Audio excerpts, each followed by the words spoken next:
रघुवीर नगर, मोहित का आखिरी सफर।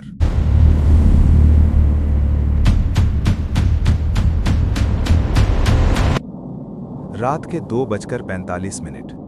घड़ी की सुइयां जैसे रुक रुक कर चल रही थीं। हवा में अजीब सी ठंडक थी, ऐसी ठंडक जो सिर्फ मौसम की नहीं होती। मोहित, उसे अपनी हिम्मत पर बड़ा घमंड था। उसने अपने दोस्तों से शर्त लगाई थी, मैं उस हॉन्टेड पार्क के सबसे अंधेरे कोने से एक पत्थर उठाकर लाऊंगा। जैसे ही मोहित पार्क के गेट तक पहुंचा, हवा अचानक भारी हो गई। उसने अंदर कदम रखा, खट! पीछे से लोहे का गेट अपने आप बंद हो गया। मोहित पलटा। गेट पर एक पुराना जंग लगा ताला लटक रहा था, जो वहां पहले नहीं था। अब पार्क के बाहर की दुनिया उससे कट चुकी थी। रास्ता जो सीधा नहीं रहा। मोहित ने टॉर्च जलाई। रोशनी मुश्किल से 2-3 कदम आगे तक जा रही थी। ऐसा लग रहा था जैसे अंधेरा रोशनी को निगल रहा हो। वो आगे बढ़ा, पर कुछ अजीब हुआ। जो रास्ता सीधा जाता था, वो घूमकर फिर उसी पुराने टूटे हुए झूले के पास ले आया। मोहित ने माथा पहुंचा। ये कैसे? वो फिर चला, फिर वही झूला। तीसरी बार फिर वही झूला, लेकिन इस बार झूला खाली नहीं था। कोई बैठा था। धुंधली रोशनी में वो आकृति धीरे धीरे उसकी तरफ मुड़ी।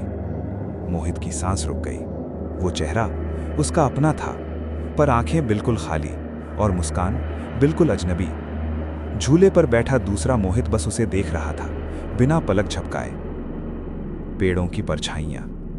मोहित पीछे हटने लगा। पैर भारी हो गए। जमीन नरम सी लग रही थी, जैसे कदम धंस रहे हों।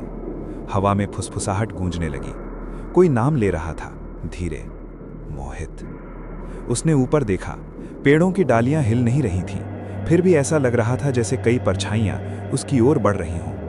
अचानक उसके पास किसी की ठंडी सांस महसूस हुई। उसने झट से टॉर्च घुमाई, पर वहां कोई नहीं था। बस अंधेरा, गहरा, भारी, जीवित सा अंधेरा।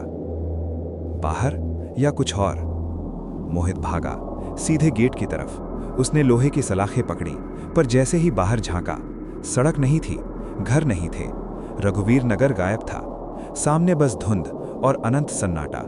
उसके पीछे कदमों की आवाज आई, धीमी पर कई, जैसे कोई भीड़ उसकी ओर बढ़ रही हो।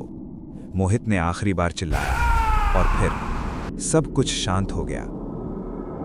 अगली सुबह लोगों ने पार्क के बाहर मोहित के जूते पाए, घर से बस 100 मीटर दूर। अजीब बात यह थी, वे जमीन में धंसे हुए थे, जैसे किसी ने उन्हें नीचे से पकड़ा हो।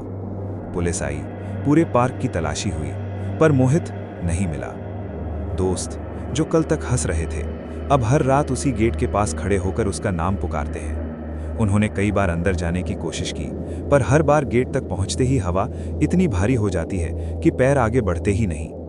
कुछ लोग कहते हैं, रात के सन्नाटे में कभी कभी दौड़ते कदमों की आवाज सुनाई देती है, और कोई फुसफुसाता है, शर्त मत लगाना, अंधेरा मजाक नहीं होता। सावधानी, ये कहानी केवल मनोरंजन के लिए है। रात में सुनसान जगहों पर जाना सच में खतरनाक हो सकता है।